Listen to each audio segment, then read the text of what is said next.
Hoy, pirmahan mo to agad at isumite mo na.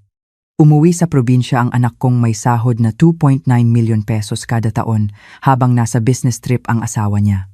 Ito ang biglang bungad ng biyenan kong babae na bigla na lang sumulpot at inilapag ang isang divorce petition sa harap ko. Para sa kanya, ang asawang babae ay dapat sumunod sa asawang lalaki. Iyon ang dahilan kung bakit gusto niya kaming paghiwalayin. Pero, kalmado akong ngumiti at sumagot. Naku, sigurado po ba kayo? Salamat po. Tuwang-tuwa po ako. Grabe, parang ulan ng biyaya ito. Huwag ka nang magpanggap. Huwag kang magsisi sa huli sa mga sinasabi mo, sabi niya, na may ngiting tagumpay sa kanyang mukha. Lalo ko pang pinalalim ang aking ngiti. Tingnan po natin kung sino ang magsisisi sa huli, hindi po ba? Isang buwan ang lumipas, sa isang silid sa bahay ng aking mga magulang kung saan tumatagos ang sinag ng araw mula sa bintana. Katatapos ko lang ng isang deadline para sa pagsasalin ng manual ng isang dayuhang kumpanya sa aking laptop. Hay, sigurado na ang malaking bahagi ng kita ko para sa buwang ito, naisip ko. Napabuntong hininga ako at sumandal ng malalim sa upuan. Inikot ang aking leeg para maibsan ang pagod. Mula nang umalis ako sa trabaho ko sa City Hall, ganito na ang aking araw-araw, tumatanggap ng mga proyekto mula sa iba't ibang kliyente. Kahit hindi ito stable, may kaligayahan sa pagtatrabaho sa sarili kong bilis. Ang katahimikan ay binasag ng sunod-sunod at malakas na pagpindot sa doorbell. Hindi ito ang karaniwang dingdong, kundi parang ibinubuhos ang galit sa pagpindot. Sino kaya yon? Ang aga-aga pa, sabi ni nanay mula sa sala, ngunit may kutob na ako. Isinara ko ang laptop, huminga ng malalim para pakalmahin ang sarili. Isang buwan na ang nakalipas mula sa araw na iyon. At alam kong darating ang panahong ito. Nang buksan ang pinto, umalingaw-ngaw sa buong bahay ang magaspang na boses ng aking biyenan. Nasaan siya? Nasaan yung babaeng yon? Sofia, lumabas ka ngayon din. Ngayon natin lilinawin ang lahat. Paglabas ko ng kwarto, nakita ko ang biyenan kong pilit na pumapasok sa bahay nang hindi man lang nag-aalis ng sapatos. Ang aking ina, na mas maliit, ay pilit siyang pinipigilan. Para silang naglalaro ng munting tug of war sa may pintuan. Huwag kang makialam, may kailangan akong sabihin kay Sofia. Alam mo ba kung anong ginawa ng anak mo? Inay, ano pong problema? Bakit po kayo nagsisigaw dito ng ganito kaaga? Kalmado kong tanong. Nang makita ako ng biyenan ko, nanlisik ang kanyang mga mata na parang isang hayop na nakakita ng biktima. Nanlaki ang kanyang mga mata at namula ang pisngi sa galit. Ang kapal ng mukha mong maging kalmado. Alam mo ba kung anong nangyayari sa buhay namin? Malapit nang maputulan ng kuryente. Hindi pa bayad ang tubig. Pati gasul, hindi namin mabayaran. Tumawag na rin ang may-ari ng apartment. 2 buwan na raw kaming hindi nagbabayad ng upa.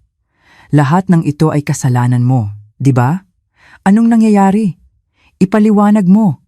Nanginginig ang boses ng biyenan ko at nangingilid ang luha sa kanyang mga mata. Napasandal sa takot ang aking ina sa pader. Teka muna po, mag-alis po muna kayo ng sapatos kung gusto ninyong mag-usap ng maayos.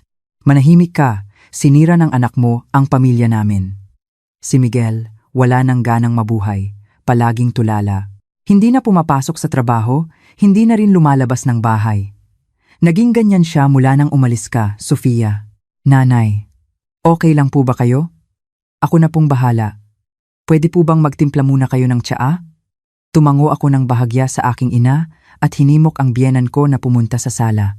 Kahit na may pag-aalala sa mukha, tahimik na umalis si nanay. Sa sala, magkaharap kaming nakaupo ng biyenan ko sa mesa. Ang tensyon sa pagitan namin ay halos nagyayelo. May 2 tasa ng tsaa na inihanda ni nanay at ang singaw nito ay tuwid na umaakyat na tila sumasalamin sa bigat ng sitwasyon. Ipaliwanag mo. Bakit huminto ang lahat ng bayarin noong nawala ka?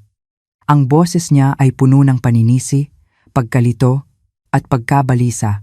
Halata ang kanyang pagtataka sa pagbabago ng kanyang anak. Huminga ako ng malalim at kinuha ang isang folder ng mga dokumento na nasa tabi ko. Matagal ko na itong inihanda.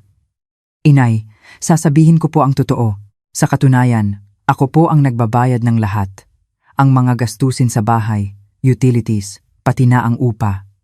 Si Miguel po ay walang ni isang sentimong inilalabas dahil wala po siyang trabaho. Mahigit 1 taon na po siyang walang trabaho. Anong kalokohan yan? Si Miguel ang nagbabayad ng lahat. Sinasabi niya sa akin na buwan-buwan siyang nag-aabot ng sahod. Ikaw ang petiks-petiks lang sa bahay, di ba? Hindi ka man lang nag-aasikaso ng bahay, puro ka lang kalikot sa computer. Ang kapal ng mukha mong magsinungaling pagkatapos mong pakinabangan ang bahay namin. Mahiya ka naman. Hindi po ito kasinungalingan. Mayroon po akong ebidensya. Inilabas ko ang mga kopya ng aking passbook at mga resibo ng bayarin. Ang mga dokumento na maayos na naka-clear folder ay naglalaman ng patunay ng mga bayarin sa nakalipas na 6 na buwan. Bawat isa ay may post-it note na nagsasabi kung para saan ang bayad. Pakitingnan po ninyo ito. Ito po ang transaction history ko sa nakalipas na 6 na buwan. Lahat po ng bayad ay mula sa account ko. Una, ito ang resibo ng buwanang upa na 30,000 pesos. Ibinabayad ko po ito sa may-ari tuwing ika-4 ng buwan. Sunod, ang bayad sa Meralco, humigit kumulang 4,000 pesos kada buwan. Ang bayad sa gasul, umaabot ng halos 1,500 pesos tuwing taglamig. Ang tubig mula sa Maynilad, binabayaran kada 2 buwan, mga 3,500 pesos. Pati na rin ang internet, cellphone plan at mga pagkain mula sa delivery service, lahat ay galing sa account ko. Kinuha ng biyenan ko ang mga dokumento at tinitigan ito ng masama. Habang binubuklat niya ang mga pahina, halata sa mukha niya na ayaw niyang maniwala. Madali lang pekein ang mga to. Siguradong si Miguel ang nagbabayad ng lahat. Ang annual income ng anak ko ay 2.9 million pesos. Manager siya sa isang multinational trading corporation. Ang kinikita mo, kakarampot lang yan, di ba? Pang-extra lang, di ba? Kahit po work from home, disente ang trabaho ko. Nagtatrabaho ako bilang translator mula sa Ingles, web content writer at data entry specialist. Sa dami ng trabaho ko, kumikita ako ng halos 150,000 pesos kada buwan. Ito po ang mga kopya ng aking mga kontrata. At ito naman ang mga patunay ng mga pumapasok na bayad sa account ko. Lahat ay dokumentado. Sunod-sunod kong inilabas ang mga papeles. Ilang buwan ko na itong pinaghandaan. Dahil alam kong darating ang araw na ito. Hindi ako naniniwala. Sinungaling. Isa ka lang palamunin. Pabigat ka sa anak ko. Sabi ni Miguel, wala ka raw ginawa kundi magtrabaho para sa sarili mo ni hindi mo man lang siya maasikaso. Siya raw ang bumubuhay sa'yo, pero wala kang utang na loob. Araw-araw siyang nagtatrabaho hanggang gabi, pati weekend pumapasok, tapos para lang sa isang babaeng tulad mo? Hindi ko to matatanggap. Pataas ng pataas ang boses niya, nanginginig sa galit. Iyon ay ang pagtanggi niya sa katotohanang guguho na ang mundong pinaniniwalaan niya. Dahil sa sigaw niya, sumilip ang aking ina mula sa kabilang kwarto. Kitang-kita sa mga mata niya ang pagnanais na protektahan ako. Ngunit hindi siya makapagsalita ng matapang sa mas matandang biyenan. Sumenyas ako sa kanya na okay lang ako. Inay, naiintindihan ko po ang nararamdaman ninyo. Ang pagnanais na maniwala sa inyong anak, ang ayaw ninyong pagdudahan ang mga salita niya, normal po yan. Pero hindi po mababago ng damdamin ang katotohanan. Nabubuhay po kami sa perang pinaghirapan ko. Kung gusto niyo po talagang malaman ang totoo, tanungin natin mismo si Miguel. Saglit na natigilan ang biyenan ko, pero agad ding bumalik ang kanyang tapang. Oo, yan ang maganda. Tawagan natin si Miguel para malaman ang mga kasinungalingan mo. Ang anak ko ang aking karangalan. Hindi ko hahayaang masira siya ng isang babaeng tulad mo. Sige po, mag-usap tayong tatlo.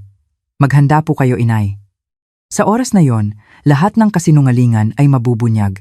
Iyon ang huli niyang sinabi bago tumayo. May gusto pa siyang sabihin. Pero pinigilan na lang niya at mabilis na lumabas. Nang sumara ang pinto, bumalik ang katahimikan. Pumasok si nanay sa sala na may pag-aalinlangan. Okay ka lang ba, anak? Grabe ang galit niya. Okay lang po, nay. Sa wakas, malapit nang matapos ang lahat. Ngumiti ako ng bahagya habang inaalala ang galit na mukha ng aking biyenan. Kapag nalaman na ang katotohanan, sino kaya ang tunay na magsisisi? Malapit nang dumating ang araw na iyon. Sabado ng hapon, nagtipon kaming tatlo sa sala ng bahay namin. Ako, ang biyenan ko, at si Miguel. Mabigat ang hangin at walang gustong unang magsalita. Umalis muna si nanay para bigyan kami ng privacy.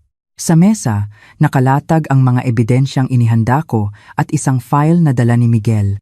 Ang biyenan ko ang unang bumasag sa katahimikan. Hindi tulad kahapon, kalmado na siya ngayon. Ngayon, linawin natin ang lahat. Walang paligoy-ligoy. Miguel, ikaw ang maunang magsalita. Pinagkakalat ng asawa mo na wala ka raw trabaho. Ipaliwanag mo ng maayos. Nakakrus ang mga braso ni Miguel at mukhang pagod. May maitim na bilog sa ilalim ng kanyang mga mata at hindi nagaanong ahit. Pero ngayon, nakasuot siya ng maayos na suit. Tiningnan niya ako saglit bago bumuntong hininga. Hindi ko maintindihan. Bakit ka nagsisinungaling, Sofia? Ako naman ang nagbabayad ng lahat ng gastusin, di ba? Mula nang ikasal tayo, ako na ang sumusuporta sa pamilyang to. Gabi-gabi akong nag-overtime, pati weekend pumapasok ako. Ang boses niya ay may halong pagod at sama ng loob. Maingat niyang pinipili ang kanyang mga salita, paminsan-minsan ay sumusulyap sa reaksyon ng kanyang ina. Umaarte siyang biktima ng isang di makatarungang sitwasyon. Tama yan, ako ang nakakaalam kung gaano ka kasipag. Araw-araw kitang nakikitang nakasuit papuntang trabaho. Umaalis ka ng alas 7 ng umaga at umuuwi ng alas 9 o alas 10 ng gabi. Pati sa weekend, umaalis ka para sa importanteng meeting at pagod na pagod kang umuuwi. Ikaw ang may kasalanan, Sofia. Ang sama-sama ng ugali mo para palabasin na masama ang anak ko. Kasabay ng mga salita ng kanyang ina, inilabas ni Miguel ang isang makapal na file. Sa pabalat, nakasulat ang Household Expenses 2024 sa maayos na sulat kamay. Heto ang mga resibo ng gastusin. Credit card history, bank withdrawals, lahat nandito. Lahat yan binayaran mula sa account ko. Titingnan mo pa ba yan, Sofia? O magsisinungaling ka pa rin? Binuksan niya ang file at tinuro ang mga nakasulat. Sa loob, maayos na nakasalansan ang mga peking bank statements, credit card bills at mga resibo ng bayarin. Tingnan mo, kuryente, 6,842 pesos. Gas, 9,217 pesos. Tubig, 7,430 pesos. Komunikasyon, 12,860 pesos. Upa, 30,000 pesos. Pagkain, mga 25,000 pesos. Lahat yan sa pangalan ko. Naka-record din ang mga bank withdrawal. Ako ang nag-ayos ng lahat sa Meralco, sa kumpanya ng gas at sa real estate company. Isa ka lang sa mga nakapangalan doon. Sumilip ang biyenan ko sa file at tumango ng may kasiyahan. Iniiwasan niya ang tingin ko at nakatutok lang sa mga dokumento. Ayan, kita mo na, Sofia. May ebidensya pa. Ang sama mo talaga. Kaya pala huminto ang bayarin.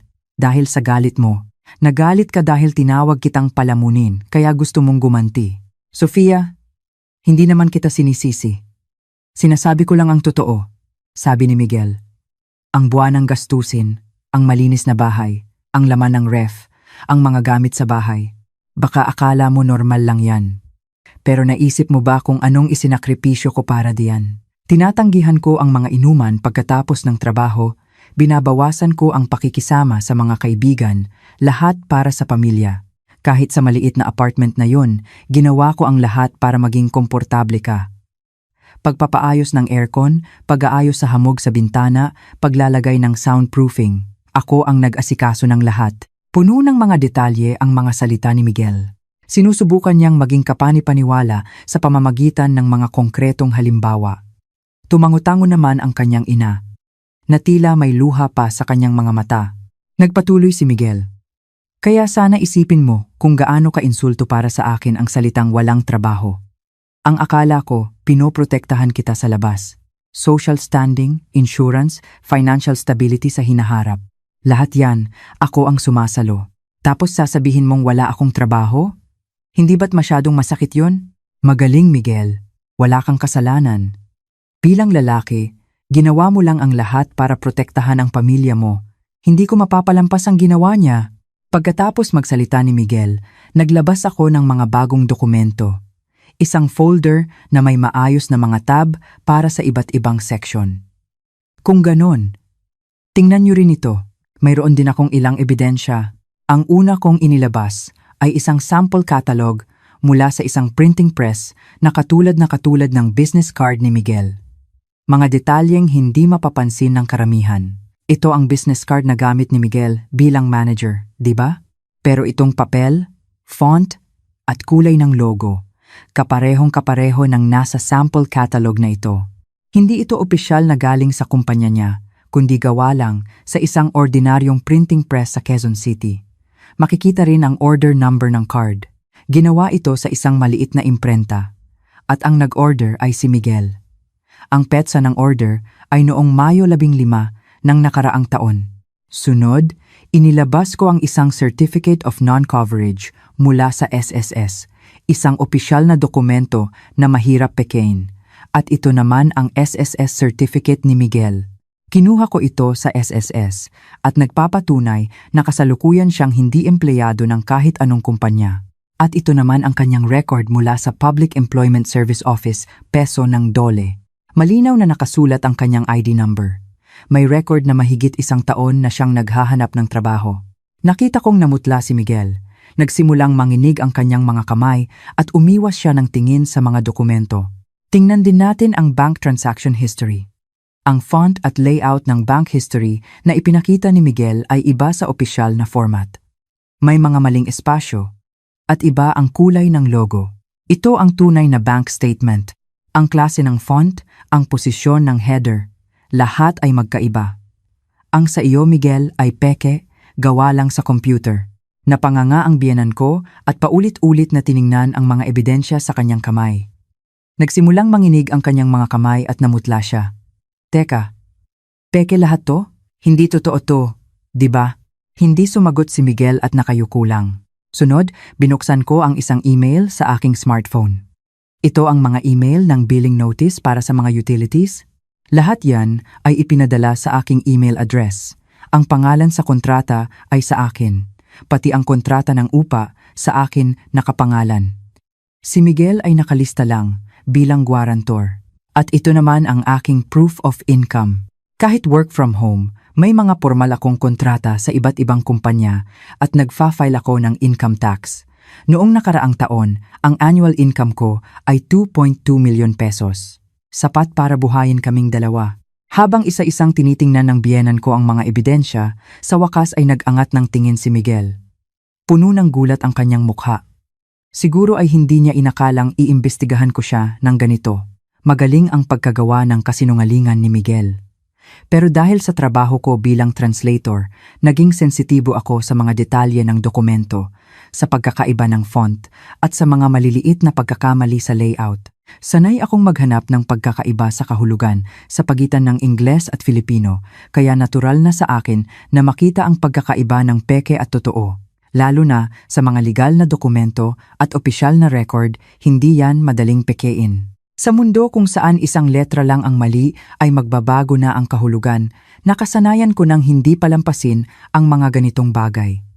Nang makaramdam ako na may mali, sinimulan ko nang mag-imbestiga.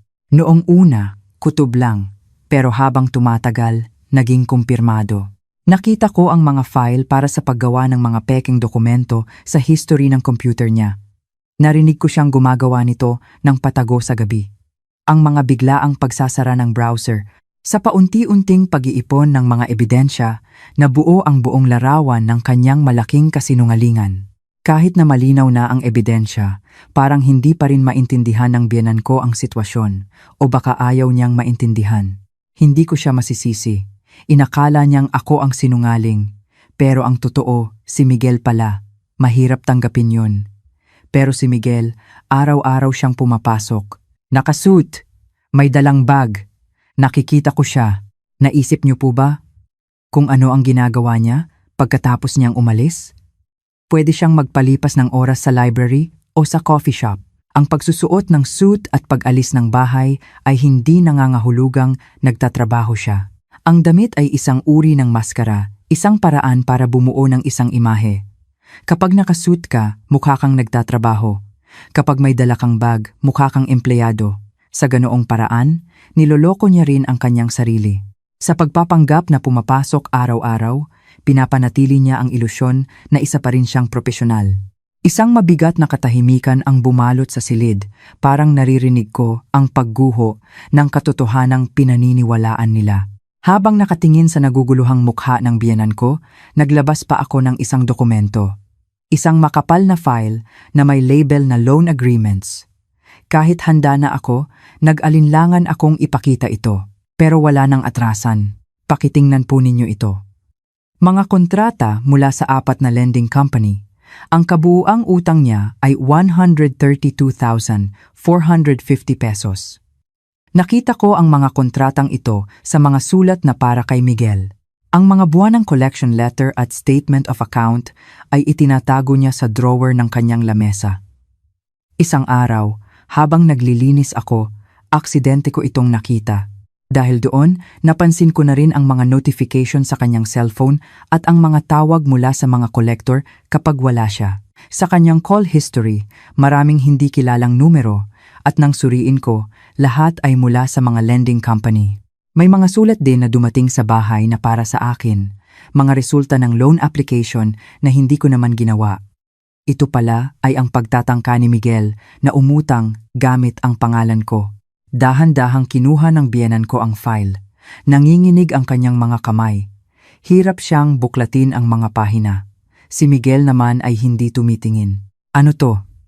Lending companies? Nangungutang ka? Nagbibiro ka ba, Miguel? Ano to? Bakit ka mangungutang sa mga ganito? Lahat po yan ay kopya ng tunay na kontrata. Mayroon din akong mga printout ng email at litrato ng orihinal. Lahat ay may pirma ni Miguel. Ang unang kontrata ay halos 2 taon na ang nakalipas, at ang huli ay 3 buwan lang ang nakalaraan.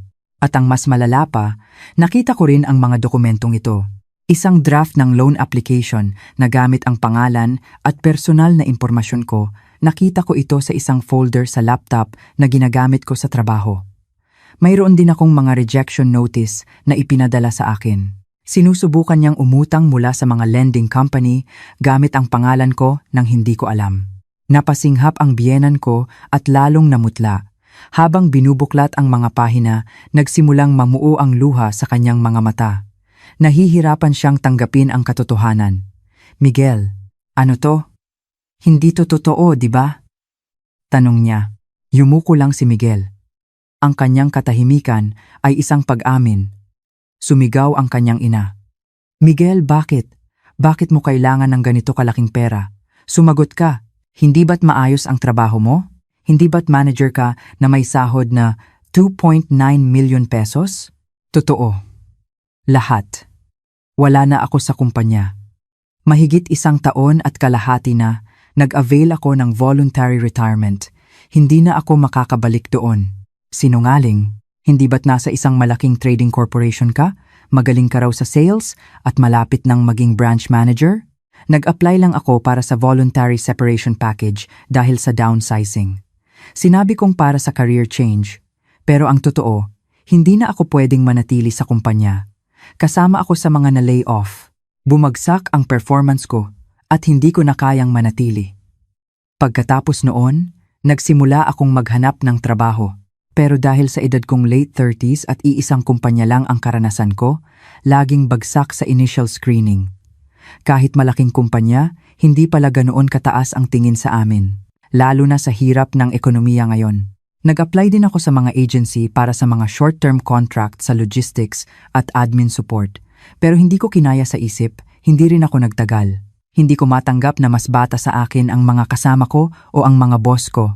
Habang detalyado siyang nagkukuwento, parang sa wakas ay hinaharap na rin niya ang kanyang sitwasyon. Mas naging tuloy-tuloy ang kanyang pagsasalita na tila inilalabas ang lahat ng kinimkim niya. Bakit hindi mo sinabi? Bakit hindi ka humingi ng tulong sa akin? Baka may nagawa pa ako. Paano ko sasabihin? Na-lay off ako? Alam na alam ko kung gaano kataas ang expectations mo sa akin, Nay. Mula pagkabata, palagi mong sinasabi, iba si Miguel, kaya ni Miguel yan. Ipinagmamalaki mo pa sa mga kapitbahay at kamag-anak na ang anak mo ay manager sa isang malaking kumpanya. Paano ko sasabihing natanggal ako? Napayuko ang biyenan ko sa sinabi ng anak. Nagsimula na ring mamuo ang luha sa kanyang mga mata Nawalan ako ng pag-asang makahanap ng trabaho. Lumipas lang ang panahon. 6 na buwan, 1 taon na akong walang trabaho. Noong una, ginagamit ko ang ipon ko para sa gastusin. Pero ang ipon ko bago kami ikasal, kakarampot lang. Nagsimula akong gumamit ng credit card hanggang sa lumaki na nang lumaki ang utang ko. Sa huli, nangutang na ako sa iba't ibang lending company at umabot na sa halos 800,000 pesos. Dahil wala akong kita, hindi ako makabayad. Pinapa-extend ko lang ang due date at nagbabayad ng minimum. Samantala, nagsinungaling ako kay Sofia na okay ang lahat, na na-promote pa ako. Palagi kong sinasabi na ako ang bumubuhay sa pamilya. Tinawag ko siyang palamunin. Pero araw-araw, gaya ng hula ko kanina, nagpapalipas ka ng oras sa library o sa coffee shop, nagbubukas ng laptop at nagpapanggap na nagtatrabaho. Minsan, totoong naghahanap ako ng trabaho, pero kadalasan, nakaupo lang ako. Pag-uwi, umaarte akong pagod. At habang ginagawa niya yan, ako naman ay nagtatrabaho sa bahay. Kahit work from home, mahigit 8 oras akong nakaharap sa computer araw-araw. Tumatanggap ako ng lahat ng trabahong kaya ko para masuportahan ang pamilya natin. Pero hindi niyo po iyon kinilala, Inay. Matagal ko nang pinag-iisipan ang makipaghiwalay bago niyo pa man ibigay ang divorce petition. Kaya pala sinabi mong nagpapasalamat ka noong ibinigay ko sa iyo ang papeles. Ang pagsisinungaling ni Miguel at ang pagtatangka niyang sirain ako ay hindi ko mapapatawad. Pero sa tingin ko, may responsibilidad din po kayo, Inay. Ang pagbibigay niyo ng divorce petition para sa kanya ay isang halimbawa ng labis na pakikialam. Sigurado akong ganyan din po kayo sa kanya. Ang bigat ng responsibilidad na kailangan niyang matugunan ang expectations ng kanyang ina. Nararamdaman niya yan palagi. Ang takot na kapag nabigo siya, itatakwil siya ng kanyang ina.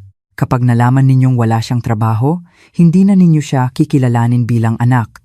Hindi kaya't iyon ang nagtulak sa kanya sa sitwasyong ito? Napatiimbagang ang biyenan ko at may galit sa kanyang mga mata pero wala siyang maisagot. Mahigpit na nakakuyom ang kanyang mga kamao sa ibabaw ng mesa. May sariling responsibilidad si Miguel sa kanyang mga pagkakamali. Ang pagsisinungaling, ang pag-utang, at ang pagtatangkang gamitin ang pangalan ko, lahat yan ay kasalanan niya. Pero hindi maikakaila na may psychological pressure mula sa inyo. Ang pagpilit sa kanya na maging perpektong anak, ito ang naging resulta. Habang nagsasalita, naramdaman ko ang komplikadong emosyon sa loob ko. Hindi lang galit, hindi rin lungkot, isang uri ng pag-unawa. Gusto kong sisihin si Miguel, pero nakikita ko rin ang sitwasyong nagtulak sa kanya. Ang maliliit na kasinungalingan na humantong sa malalaking kasinungalingan hanggang sa niloko na niya ang sarili niya. Iyon ay kahinaan niya, pero resulta rin ng kapaligirang ginagalawan niya. Sa loob ng 1 taon, ilang beses akong nakaramdam na may mali. Ang kakaibang amoy, ang kakaibang oras ng pag-uwi. Pero hindi ko sinabi. Ang pagtitiwala, minsan ay nangangahulugan ng pagbubulag-bulagan. Baka iyon ang nagbigay daan para lumaki ang kanyang mga kasinungalingan. Kaming 3 nakaupo rito ay nabuhay ayon sa sarili naming paniniwala. Sino ang tama? Baka wala. Pero ang landas na pipiliin namin mula ngayon, gusto kong maging tama. Gusto ko lang naman ang kaligayahan ng anak ko. Anong masama roon? Siguro nga po. Pero ang definisyon ng kaligayahan na iyon, hindi po ba't kayo ang nagtakda? Hindi ang kaligayahan para kay Miguel, kundi ang kaligayahan ng anak na gusto ninyo. Ang tunay na pagmamahal ay hindi pagkontrol, kundi pagsuporta, hindi po ba? Anong alam mo? Ang henerasyon ko, ang mga naranasan ko, hindi mo maiintindihan. Lumaki ako sa paniniwalang ang lalaki ang nagtatrabaho sa labas at ang babae ang nag-aasikaso ng bahay. Iyon ang normal noon. Ang nanay ko, ang lola ko, lahat sila ganoon. Ang kaligayahan ng babae ay nasa pamilya. Ang tagumpay ng anak ay karangalan ng ina. Ganyan ako pinalaki. Pagkatapos kong ikasal, ganyan din ang buhay ko. Ang ama ni Miguel, magaling sa labas, pero iba sa bahay. Ng babae, nagkaproblema sa pera, pero tiniis ko ang lahat para sa pamilya dahil akala ko yun ang papel ng isang babae. Bumaba ang tono ng kanyang boses. At tumingin siya sa malayo. Nagulat si Miguel. Marahil ngayon lang niya narinig ang kanyang ina na magkuwento ng ganito. Sa gitna ng lahat ng yon, ang tagumpay ng anak ko, ang tanging achievement ko. Ang maipagmalaki sa mga kamag-anak, kapitbahay at kaibigan na ang anak ko ay nasa magandang kumpanya na umaasenso siya. Iyon ang karangalan ko. Si Miguel ang lahat sa akin. Kaya ko ibinigay sa iyo ang divorce petition, hindi dahil minamaliit kita, kundi dahil sa paniniwalang kung hindi kayang gumawa ng tamang desisyon ng anak ko, ako, bilang ina, ang dapat gumabay sa kanya. Ayokong aminin na mali ako. Huminga ako ng malalim. Nagpasya akong magsalita ng may pag-unawa, hindi galit. Nang malaman ko ang pinagdaanan ng biyenan ko at ang kahinaan ni Miguel, nagbago rin ang pananaw ko. Hindi na ito usapin ng panalo o talo, kundi isang trahedya na bunga ng matagal ng problema sa pamilya. Naiintindihan ko po, ang inyong mga paniniwala, ang pagmamahal ninyo sa anak, normal po iyan para sa isang ina.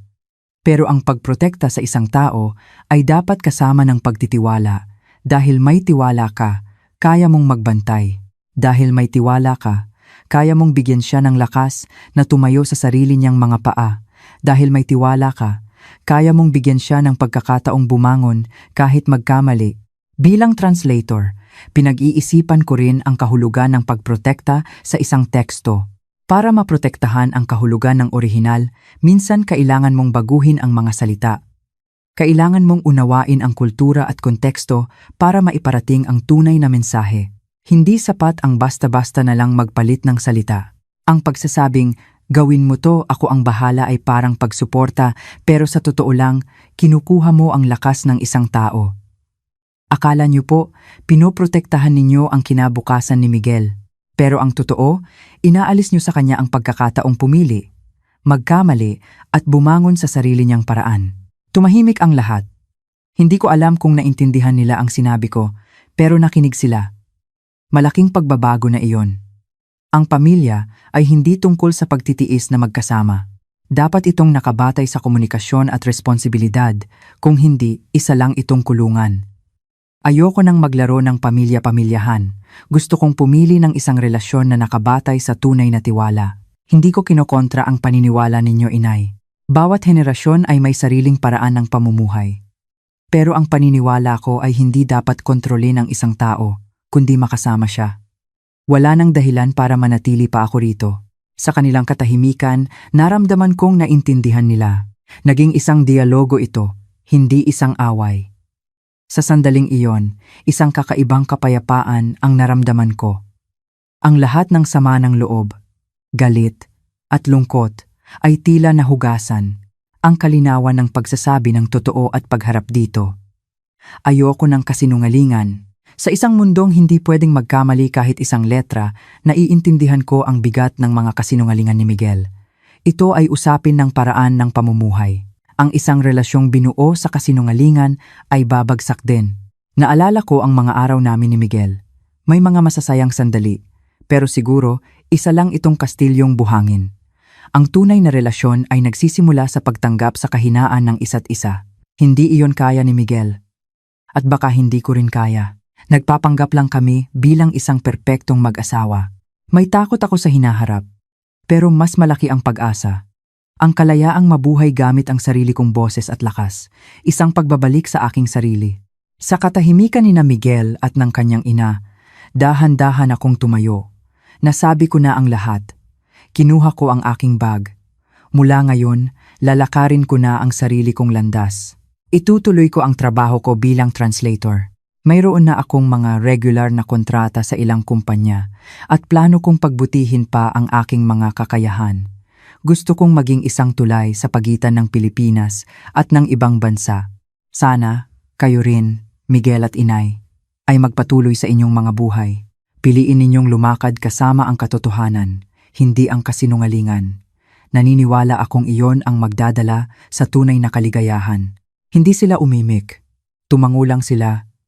Naiintindihan naming lahat na magkaiba na ang aming mga landas. Habang nagsusuot ako ng sapatos sa may pinto, may narinig akong mga yabag sa likod ko. Si Miguel. Namumula ang kanyang mga mata. Alam kong hindi ko na maibabalik ang nakaraan. Pero mula ngayon, mamumuhay ako ng tapat. Hindi na ako magsisinungaling. Haharapin ko ang realidad, gaano man kahirap. Natutunan ko yan sa'yo. Ang pagiging tapat, masipag, at pagtayo sa sarili mong mga paa. Palagi kang ganyan. Wala akong ganyang klaseng lakas. Kaya ako umasa sa kasinungalingan. Pero tapos na yon, gusto kong tumayo sa sarili kong mga paa. Ito ang huling pangako ko sa'yo. Salamat sa lahat. At patawad. Huminto ako, pero hindi ako lumingon. Hindi ko pa alam kung anong isasagot. Miguel, salamat. Tinatanggap ko ang sinabi mo. Magkahiwalay na tayo ng landas. Sana, ito rin ay maging isang bagong simula para sa'yo. Mamuhay ka ng walang kasinungalingan. Iyon ang magiging pinakamalaking kaligtasan para sa akin. Pagkasabi niyon, umalis ako. Hinaplos ng hangin ang aking pisngi. Ang mga bulaklak ng bougainvillea ay nalalaglag, na tila nagsasabing simula na ng bagong panahon. Mahaba ang daan sa aking harapan, at hindi ko pa alam kung ano ang naghihintay. Pero okay lang. Hahakbang ako ng dahan-dahan. Gamit ang sarili kong mga paa, sariling desisyon. Sa sarili kong landas. Iyon ang sagot na pinili ko. Isabela, mula ngayon, dito na rin ako titira. At syempre, wala kang karapatang tumanggi. Kung ayaw mo, pwede ka namang makipaghiwalay sa anak ko. Bigla na lang siyang dumating na may dalang mga gamit at sinabing dito na siya titira. Sa normal na sitwasyon, dapat ay nagalit ako, pero ngumiti ako ng malapad. Sigurado po ba kayo? Salamat po. Kung ganoon, aalis na po ako ngayon din. Napatulala ang biyenan ko, nakanganga. Siguro ay inaasahan niyang iiyak ako at lalaban o kaya ay makikipagtalo man lang. Tita, kayo po ang walang karapatang tumanggi. Ako na po ang magpapakita sa inyo. Teka, sandali. Hindi yan ang ibig kong sabihin. Nagmamadali siyang iwinasiwas ang kanyang mga kamay. Sinusubukang bawiin ang sinabi. Hindi ko siya pinansin at binuksan ko ang aparador. Kinuha ang maleta at nagsimulang mag-impake. Joke lang yon. Biro lang. Huwag mong seryosohin. Habang abala ako sa pag-iimpake, sinusundan ako ng biyenan ko na may halong pagkataranta. Tuloy-tuloy lang ako sa ginagawa. Anong ginagawa mo? Seryoso ka ba talaga? Nang sa wakas ay napagtanto niyang nagkakatotoo ang kanyang mga salita, nagbago ang tono ng kanyang boses. Isinara ko ang zipper ng maleta at sa wakas ay hinarap siya. Kayo po ang nagsabing umalis ako. Sinusunod ko lang po. At saka, matagal ko na pong planong makipaghiwalay kay Marco. Pinoproseso na po ang mga papeles. Nagyelo ang ekspresyon ng biyenan ko. Dahil sa sobrang pagkakaiba ng reaksyon ko sa inaasahan niya, nawalan siya ng masabi.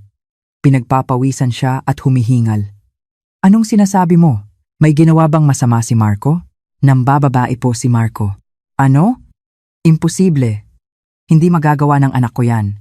Inaasahan ko na ang reaksyon niyang iyon. Ang bulag niyang paniniwala sa kanyang anak ay nakakaawa. May ebidensya po ako. Gusto niyo po bang pakinggan ang kwento ko? Nawalan ng imik ang biyenan ko at napaupo sa sofa. Umupo rin ako sa tapat niya.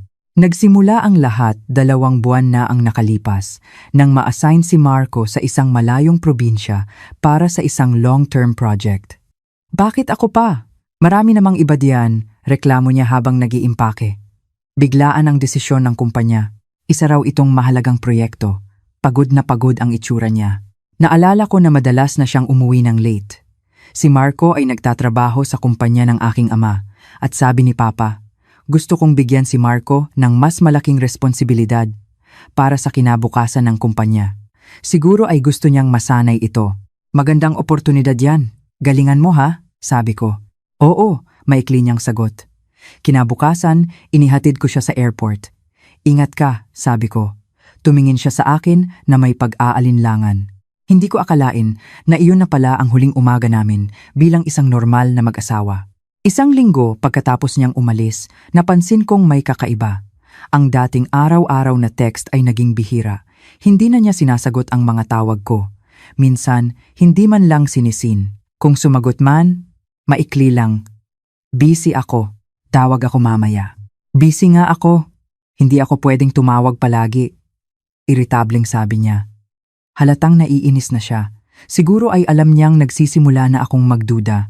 Kahit sa telepono, ramdam ko ang pagkataranta niya. Noong una, sinubukan kong isipin na baka abala lang talaga siya sa trabaho. Pero masyadong maraming kakaibang kilos. Kapag tumatawag ako, ibinababa niya at sinasabing may meeting. Sabi niya, baka makauwi siya sa weekend, pero biglang sasabihing hindi na pala tuloy. Higit sa lahat, wala na ang dating init sa kanyang boses. Marco, may babae ka ba? Tanong ko sa telepono. Ang reaksyon niya ay mas matindi pa sa inaasahan ko. Pagkatapos ng saglit na katahimikan, sumabog siya. Ano? Bigla-bigla ka na lang mag-aakusa ng walang basehan. Hindi ako makapaniwala. Siya pa ang nagalit at sinisi ako. Ganyan ka, kaya ayaw ko sa'yo. Ang kulit-kulit mo. Pagod na nga ako sa trabaho, tatanungin mo pa kung saan ako galing, sino kasama ko. Kahit uminom lang kasama ng mga kaibigan, iimbestigahan mo pa. Sinusubukan mong tingnan ang cellphone ko. Nakakasakal.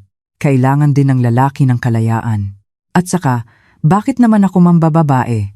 May asawa akong tulad mo, bakit ako magririsiko? Wala ka talagang tiwala. Hindi ko inaasahang ganito niya ako sisisihin. Hindi ko naman siya kinukulit. Sa katunayan, kapag umuuwi siya ng late, sinasabi ko pa, pagod ka na siguro sa trabaho. Iba ang sinasabi niya sa katotohanan. Pinalalabas niyang ako ang masama. Dahil sa reaksyon niyang iyon, mas lalo akong nakumbinsi. Ilang araw ang lumipas, may natanggap akong hindi inaasahan. Kung ganyan ka magduda, heto, bahala ka na. Isang sobre na ipinadala sa LBC.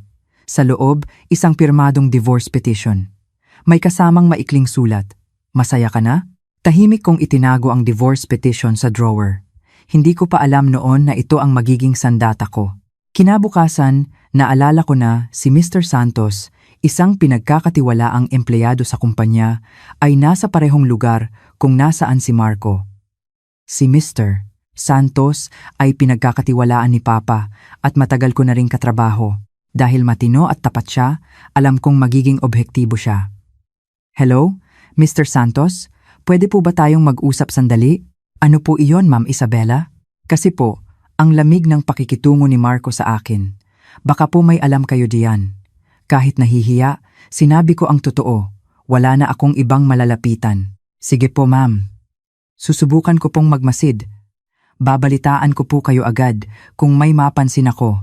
Nabuhayan ako ng loob. Kung may malaman ako, malalaman ko kung anong gagawin. Gusto kong malaman ang totoo. Ilang araw ang lumipas, tumawag si Mr. Santos. Kahit may kutob na ako, masakit pa rin ang ibinalita niya. Ma'am Isabela, mahirap pong sabihin ito. Pero kagabi po, nakita ko si Marco na kasama ang isang babaeng empleyado mula sa isang partner company. Pagkatapos nilang kumain, pumasok po sila sa kondo ng babae. Napasinghap ako, pero pinilit kong maging kalmado. Salamat po. May ebidensya po ba kayo? Kinunan ko po ng litrato. Ipapadala ko po sa inyo kung gusto ninyo. Sige po, pakipadala. Ilang minuto lang. Dumating ang mga litrato sa cellphone ko. Nanlamig ang buo kong katawan. Nakita ko si Marco na nakaakbay sa isang batang babae, masayang pumapasok sa isang kondo. Nakasuit siya, nakahawak sa bewang ng babae, at tumatawa, isang ekspresyong hindi ko pa nakita sa kanya. Ang babae po ay mula sa marketing department ng partner company namin. Ayon sa mga staff dito, madalas daw po silang magkasama, dagdag ni Mr. Santos. Naging mas malinaw ang lahat. Hindi ito isang beses lang na pagkakamali. May relasyon sila. Sige po. Maraming salamat. Pagkatapos ng tawag, matagal kong tinitigan ang mga litrato. Kinuha ko ang divorce petition mula sa drawer. Ang bagay na ipinadala niya para takutin ako ay naging sandata ko. Buo na ang desisyon ko. Kaya ganoon po ang nangyari. Pagtatapos ko. Ang biyenan ko ay tulala. Imposible. Ang anak ko. Nanginginig niyang sabi. Kalmado akong nagpatuloy. Nakausap ko na po ang abogado. Inayos ko na rin ang mga ebidensya. Sinabi ko na rin po lahat kay Papa. At nagpasya siyang tanggalin agad si Marco sa trabaho. Tanggalin? Ang testimonya at mga litrato mula kay Mr. Santos ay naisumite na bilang manugang ng presidente. Ang ganitong iskandalo ay isang malaking problema para sa reputasyon ng kumpanya. Mas inuuna ni Papa ang kumpanya kaysa sa pamilya. Ipinakita ko sa kanya ang litrato sa cellphone ko. Tinakpan ng biyenan ko ang kanyang bibig. Kailangan ko na lang pong harapin si Marco, ipakita ang ebidensya, at isumite ang divorce petition. Wala nang imik ang biyenan ko. Ang dating matapang na anyo ay napalitan ng kahinaan. Tumayo ako at kinuha ang maleta. Tita, nagpapasalamat po ako sa pagpunta ninyo rito at sa pagsasabing umalis ako. Dahil dito, makakausad na ako nang walang alinlangan. Nang lumingon ako, hindi pa rin makagalaw ang biyenan ko. Doon niya siguro napagtanto na nanganganib ang kinabukasan ng anak niya at ang sarili niyang posisyon. Binuksan ko ang pinto at humakbang palabas. Isang hakbang tungo sa bagong buhay. Isabela, teka, mag-usap tayo. Narinig kong sabi niya. Pero hindi ako huminto at pinindot ko ang boto ng elevator. Sa pagsara ng pinto, nakita ko siyang tulala. Sa sandaling iyon, tuluyan nang bumaliktad ang aming sitwasyon. Habang papunta ako sa isang kondo na pag-aari ni Papa, inisip ko kung saan ako nagkamali. Bago kami ikasal, hindi naman ganyan si Marco. Akala ko, mabait siya at tapat. Lumaki siya sa isang single-parent home at humanga ako sa kanyang kasipagan. Sa isang party sa kumpanya ni Papa kami nagkakilala. Bagong empleyado pa lang siya noon. Naging maayos ang lahat hanggang sa ikasal kami. Pero unti-unti, nagbago siya. Nagsimula sa maliliit na kasinungalingan. Pati ang relasyon namin ng biyenan ko ay lumala. Ang dating salamat sa pagpapakasal sa anak ko ay naging mapagmataas na pakikitungo. Hindi pumapagitan si Marco. Mas kinakampihan pa niya ang kanyang ina. Para sa akin din naman yan, Nay. Magpasalamat ka, sabi niya. Tiniis ko ang lahat. Ngayon, naaalala ko na ilang beses na akong binalaan ni Papa. Isabela, sigurado ka ba kay Marco? May kakaiba sa kilos niya sa opisina. Siguro matagal nang may napapansin si Papa. Pagdating sa kondo, inilapag ko ang maleta at tumingin sa labas. Ang mga ilaw ng Maynila ay kumikinang. Tiningnan ko ang litrato ng divorce petition sa cellphone ko. Bukas, isusumite ko ito at sisimulan ang bagong buhay. Isang linggo ang lumipas. Isang hapon, may nag-doorbell. Sa monitor, nakita ko si Marco at ang kanyang ina. Paano nila nalaman ang address ko? Sino yan? Isabela, ako to. Gusto kong makipag-usap. Binuksan ko ang pinto. Si Marco, mukhang kaawa-awa. Paano mo nalaman ang address ko? Nag-hire ako ng private investigator. Nag-aalala ako sa'yo. Gusto kong matawa. Nag-aalala? O stalker ka lang? Hindi, kailangan kita. Nawalan ako ng trabaho, ikaw na lang ang maaasahan ko. Anong kailangan nyo? Papasukin mo muna kami. Pagkatapos mag-isip, pinapasok ko sila. 15 minuto lang. Isabela, patawarin mo ako. Totoong nambabae ako. Pero may dahilan, sabi niya. Stress sa trabaho. Ang bigat ng expectations ni Papa. Ang pressure.